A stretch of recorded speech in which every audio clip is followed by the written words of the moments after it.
महाराष्ट्र माझा, प्रत्येक गावातून आणि प्रत्येक जिल्ह्यातून थेट तुमच्यापर्यंत। कर्जत स्मशानभूमी की उकिरडा?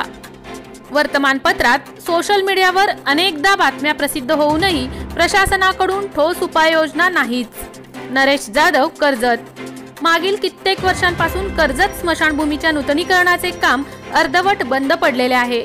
स्मशानभूमीच्या नूतनीकरणाचे काम बंद असल्यामुळे सदर स्मशानभूमीमध्ये अंत्यसंस्कार होत नाहीत। त्यामुळे परिणामी कर्जत स्मशानभूमीची वाटचाल उकिरड्याकडे होत चालल्याचे भयानक चित्र दिसून येत आहे।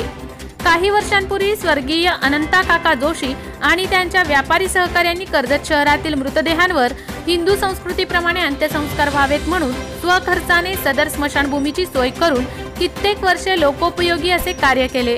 यासह स्वर्गीय अनंता काका जोशी यांनी कर्जत शहराच्या विकासासाठी तसेच गोरगरीब सामान्य नागरिकांसाठी अनेक आंदोलने, उपोषणे केली।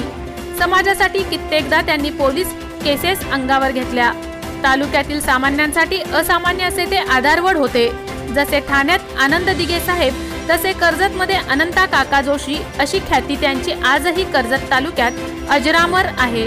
परंतु आज मिती स्वर्गीय अनंता काकांनी शहरातील मृत व्यक्तींच्या परतीच्या प्रवासातील शेवटचा क्षण सुखकर व्हावा या उद्देशाने सुरू केलेल्या कर्जत स्मशानभूमीची महाभयंकर दयनीय अवस्था पाहून मन हेलावून जाते।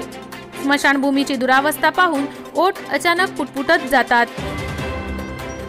अनंता काका, खरेच आज आपण हवे होतात।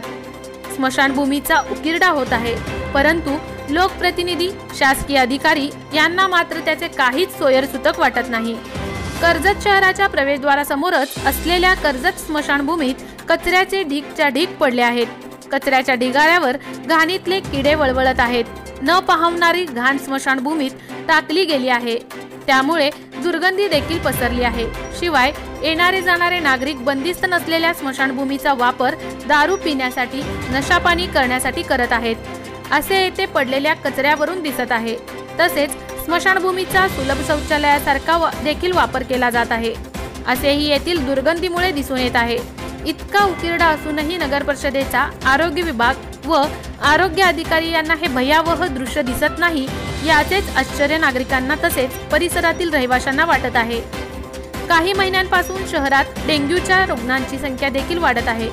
या व इतर अनेक समस्यांनी शहर ग्रासले असून कधी कधी आश्चर्य वाटते की कर्जत नगर परिषदेला नक्की पुरस्कार स्वच्छतेचाच मिळाला आहे की अस्वच्छतेचा।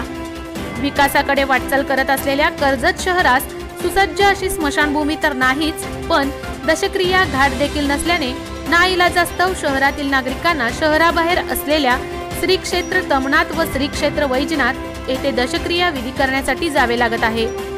स्वच्छता पुरस्कार मिळालाच आहे, तर त्या पुरस्काराच्या निधीचा कर्जत स्मशानभूमीच्या नूतनीकरण व सुशोभीकरणासाठी तरी खर्च करावा, जेणेकरून मृतात्म्याचा शेवटचा क्षण तरी गोड होईल, अशी चर्चा कर्जतकरांमध्ये ऐकावयास मिळत आहे।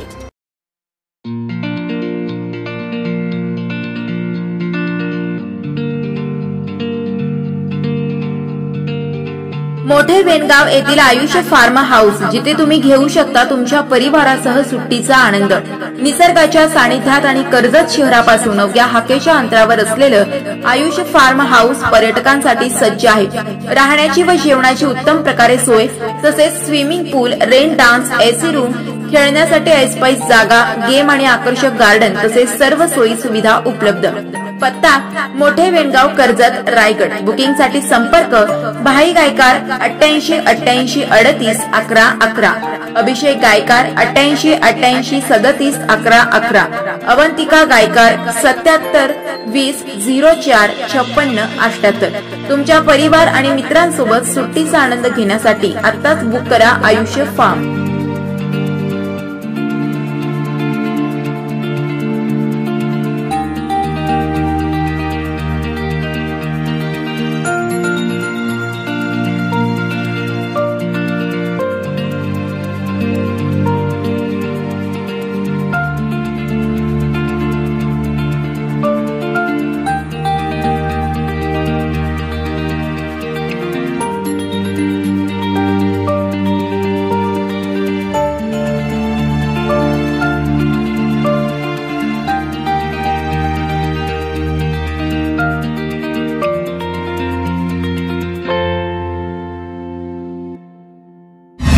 महाराष्ट्र माझाला सबस्क्राईब करा आणि बाजूचा बेल आयकॉन प्रेस करून मिळवा आपल्या परिसरातील ठळक आणि ताज्या घडामोडी।